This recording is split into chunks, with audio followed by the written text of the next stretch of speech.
Hi, it's Corey from MECFS Navigator, and I just wanted to check in a bit and say I'm doing really well. I'm sitting up way longer, I'm standing way longer, um, I'm managing the POTS better, and I'm very solidly mild moderate at this point for MECFS, though we all know that it's one thing can make you fall right down again.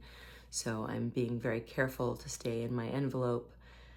Um, what I wanted to talk about, since I haven't mentioned this before, is exercise. And the big thing with exercise is we shouldn't do it. But uh, as you all know, just depending on your level, just brushing your teeth is exercise. Just sitting upright might be exercise. Um, just doing basic daily things like bathing can be exercise. So we're already doing some of it. What I've been doing this whole time, very, very, very carefully, is little teeny exercises on the muscles that I don't use. So when I was severe, I did a few tiny plie and releves. So that's, I only had about 30 seconds of standing in me. So 2 to 5 plies, 2 to 5 releves. So you basically you bend your legs very slightly, and then you stand on your toes very slightly, and you bend your legs slightly, and you stand on your toes very slightly, while you're holding on to something steady. And that probably helped my legs not decondition so much. And I didn't do it every day. And like I said, I was only doing up to 5 and not 5 every day. But I think that amount of tiny exercise helped because I was already doing exercise with my arm, just lifting a book, or not that I could read, I was lifting my laptop.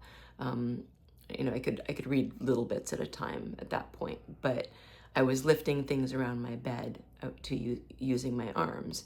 And as you know, your arms get really sore just holding a tablet or something. But I was pacing my use of my arms and only holding up the tablet for a few minutes and then resting. But I wasn't using my legs at all. So I compensated by doing these micro exercises.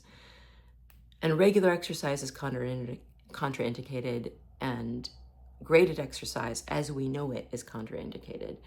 And I would think, after listening to a lot of stories from a lot of people who some level of slowly increasing exercise helped, I think that maybe the hospitals were doing like this kind of curve on graded exercise.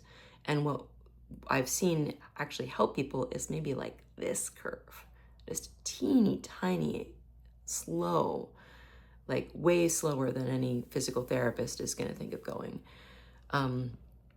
So you have to listen to your body really carefully. Anything that raises your heart rate, stop. Just stop right away, lie down. Anything that makes you feel out of breath, stop. Anything where you can start to feel your muscles hurt, stop. Like you want to be very, very, very careful about your boundaries. What my strategy was to get the muscles that I'm not using in my everyday brushing my hair or doing whatever else I needed to do to maintain myself. So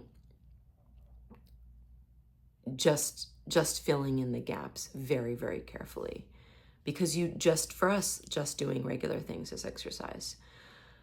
But it might not be whole exercise. And now I'm incorporating some stretching, just, gentle, like, head stretches and shoulder stretches. I've actually got to a point where I'm doing a 3-minute song where I'm standing for the whole 3 minutes, and I go through like shoulder rolls and isolations, and at this point doing 10 plies and releves, and then another 10 in a different position. And that's okay. If it starts to get me out of breath, I stop. If it starts to raise my heart rate, I stop. I'm being very careful. So I'm not a doctor. I this is just my personal experience of what seems to be helping me and what I have heard helps other people. Anything that anyone else who isn't sick considers exercise is almost certainly out. So exercise as we know it is contraindicated, absolutely. I'm talking about micro exercise. So go carefully. Good luck. And yeah, good luck on your journeys.